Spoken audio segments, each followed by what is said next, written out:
Hello everyone.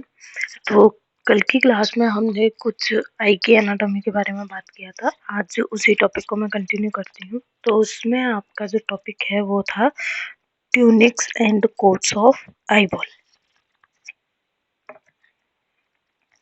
आई के अंदर कौन कौन सी लेयर्स होंगी, कौन कौन कौन से कोट्स होते हैं या कितने जो है कोट हैं, उनका एक एक करके डिटेल में बात करने वाले हैं। तो सबसे पहली बात है कि आई के अंदर तीन जो है ट्यूनिक्स है, आउटर, मिडल और इनर।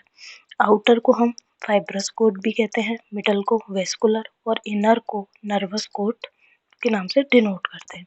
ठीक है, अब एक एक करके बात करेंगे। सबसे पहला आता है हमारा आउटर कोट। आउटर कोट में आपको ये याद रखना है कि जो आई का कॉर्निया और स्क्लेरा वाला जो पार्ट है, इसको हम नाम देते हैं आउटर कोट।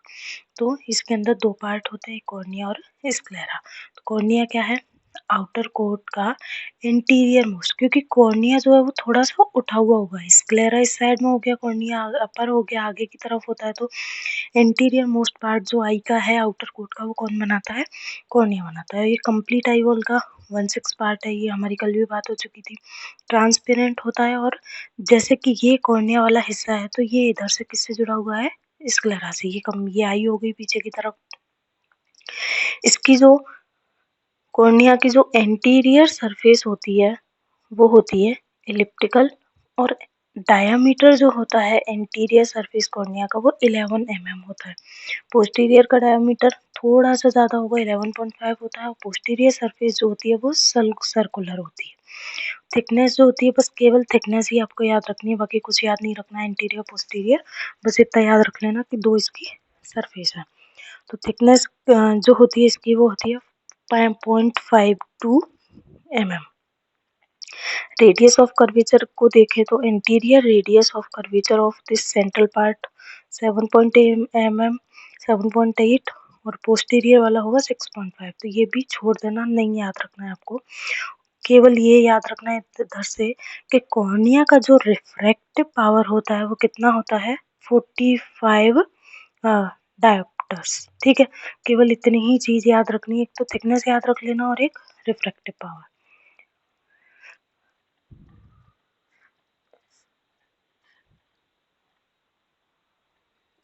अब जो क्वेश्चन पूछा जाएगा आपसे कॉर्निया में, देखो हमने इतनी सारी बात की, कोई क्वेश्चन नहीं पूछा जाएगा, और जो अभी तक बात की उसमें से मोस्टली चीज आपको पता है, और जो नहीं याद रखना है वो भी मैं बता चुकी हूँ।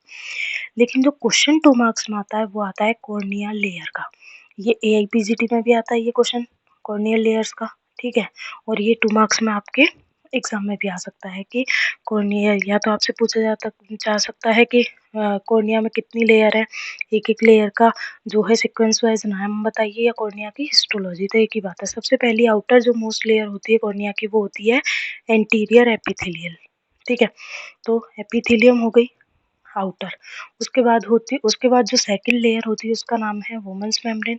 थर्ड वाली जो होती है सब्सटेंटिया प्रोप्रिया, और फोर्थ वाली जो होती है वो डेसिमेट्स मेम्ब्रेन, और फिफ्थ होती है इसकी एंडोथीलियम। तो ये आपको याद रखने हैं। सब्सटेंसिया प्रोप्रिया को हम स्ट्रोमा भी कह सकते हैं।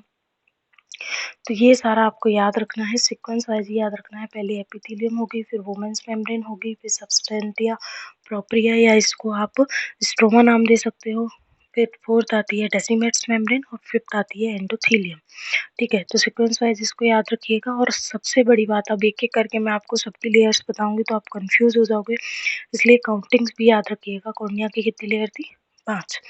ब्लड सप्लाई इसकी होती नहीं है, कॉर्निया वेस्कुलर स्ट्रक्चर है, सप्लाई की जरूरत ही नहीं है।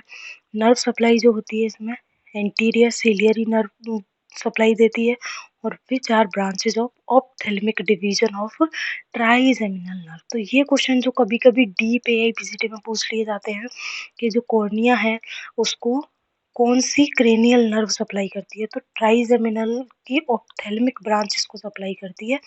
याद रहे तो ठीक है, वरना अभी इतना डीप आपको याद रखने की जरूरत नहीं है। सेकंड पार्ट आता है हमारा स्क्लेरा। ये आई का 5/6 हिस्सा बनाता है, यानी कि सबसे ज्यादा हिस्सा स्क्लेरा ही बनाएगा। और स्क्लेरा जो होता है वो पूरा एकदम वाइट होता है, ओपेक स्ट्रक्चर होता है, डेंस फाइब्रस टिश्यू का, इसीलिए क्या है, ये ओपेक स्ट्रक्चर है जो आईबॉल की शेप को मेंटेन करता है। तो स्क्लेरा का मेन काम क्या है? आईबॉल की शेप को मेंटेन करने का, ठीक है। आउटर सरफेस जो होती है, अब जैसे स्क्लेरा जो आपको व्हाइट जो लेयर दिखती है आई की, उसकी आउटर सरफेस जो है, उस पर एक कैप्सूल होता है जिसको हम कहते हैं टेनोन्स कैप्सूल। तो स्क्लेरा की जो आउटर सरफेस है, वो टेनोन्स कैप्सूल से कवर होती है।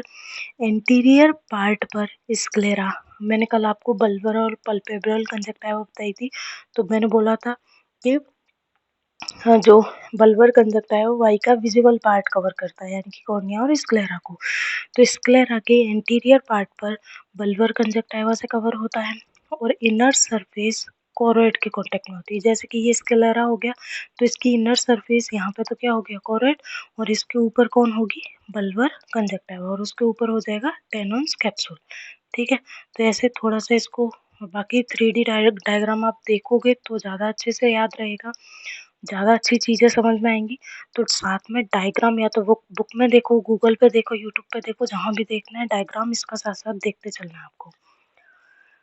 फिर उसके बाद आता है स्क्लेरा और कोरोइड के बीच में, यानी कि पहली लेयर स्क्लेरा हो गई, दूसरा मैं आपको पढ़ाऊँगी वेस्कुलर कोट, उसकी लेयर होती है कोरोइड, ठीक है। कोरोइड स्ट्रक्चर होता है, तो इन दोनों के बीच में, यानी कि स्क्लेरा और कोरोइड के बीच में पोटेंशियल सुप्रा कोरोइडल स्पेस प्रेजेंट होता है। तो ज़ाहिर-सी बात है स्क्लेरा और कोरोइड के बीच में जो स्पेस होगा, यहाँ पे क्या होगा, फ्लूइड या ट्रांसमिशन ये चलेगा, इसीलिए यहाँ पे पोटेंशियल जनरेट होगा, ठीक है। तो ये भी थोड़ा याद रखना है आपको। फिर देखिए इसकी थिकनेस, तो thickest posteriorly near the entrance of the optic nerve. जैसे आप डायग्राम देखोगे आई का, तो जैसे स्क्लेरा हो गया और यहाँ से ऑप्टिक नर्व जो है एंटर करती है, ये आई बॉल हो गया, और ये पीछे की तरफ से पोस्टीरियर पार्ट से ऑप्टिक नर्व एंटर करती है। तो जो स्क्लेरा है वो अपने पीछे वाले पार्ट से, यानी कि जहाँ से ऑप्टिक नर्व इसमें एंटर कर रही है, वहाँ से ये थिक ज़्यादा होता है। तो thickest posteriorly near the entrance of optic nerve, और सबसे पतला कहाँ पर होगा, जहाँ पर जो आई की ऑक्यूलर मसल प्रेजेंट होंगी, उनका इंसर्शन होगा, वहाँ पे ये सबसे ज़्यादा थिनेस्ट होता है। लेमिना क्रिब्रोसा, ये क्वेश्चन पूछा जाता है या वाइवा में भी पूछ लिया जाता है कि डिस्क्राइब द लेमिना क्रिब्रोसा, या ये एपीजीटी में भी पूछा जा सकता है। तो यहाँ से ये क्वेश्चन 2 मार्क्स में आपसे उठ सकता है। तो इट इज़ अ सीव, जैसे छलनी होती है ना, बिल्कुल, चाहे वो आटा छानने वाली, चाहे जो भी छलनी जो होती है, बिल्कुल उसी जैसा स्ट्रक्चर होता है स्क्लेरा के अंदर, जिसको हम लेमिना क्रिब्रोसा कहते हैं। तो it is a sieve like region from which fibers of optic nerve passes। तो स्क्लेरा का वो रीजन जहाँ से ऑप्टिक नर्व के फाइबर जो है इस तरीके से पास होते हैं, ये तो ऑप्टिक नर्व हो गई, और यहाँ पे स्क्लेरा की ये जो लेयर होंगी वो होंगी। तो बिल्कुल देखिए छलनी जैसा स्ट्रक्चर बन रहा है ना, उसी को हम कहते हैं लेमिना क्रिब्रोसा। तो क्लियर है, लेमिना क्रिब्रोसा वो वाला पार्ट है जहाँ पर ऑप्टिक नर्व के फाइबर्स जो हैं वो स्क्लेरा को क्रॉस करते हैं, पास करते हैं, वो वाला स्ट्रक्चर लेमिना क्रिब्रोसा। तो सबसे खास बात तो ये याद रखनी है आपको कि लेमिना क्रिब्रोसा जो है वो स्क्लेरा का हिस्सा ही है। अपैरेटस 3 होते हैं स्क्लेरा के अंदर, एंटीरियर, पोस्टीरियर और मिडल।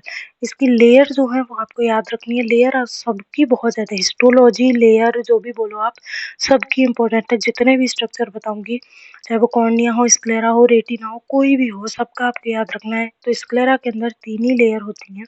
सबसे पहली आती है एपिस्क्लेरल टिश्यू, दूस दूसरा आता है स्क्लेरा प्रॉपर, तीसरा आता है लेमिना फ्यूसा, ठीक है। तो 3 लेयर होती है स्क्लेरा के अंदर, और ये नाम तो देखो आपको याद करने ही पड़ेंगे, इनमें समझाने जैसा कुछ नहीं है। ये टर्मिनोलॉजी है, जो भी नाम है वो आपको याद करना ही पड़ेगा, थोड़े एक्स्ट्रा एफर्ट्स करने ही पड़ेंगे। तो इनके नाम आपको याद रखने हैं। फिर आती है ब्लड सप्लाई, ये भी ऑलमोस्ट वेस्कुलर है, लेकिन जो इसका एपिस्क्लेरल जो पार्ट होता है वो थोड़ा बहुत वेस्कुलर है, वहाँ पे थोड़ी बहुत ब्लड सप्लाई जाती है।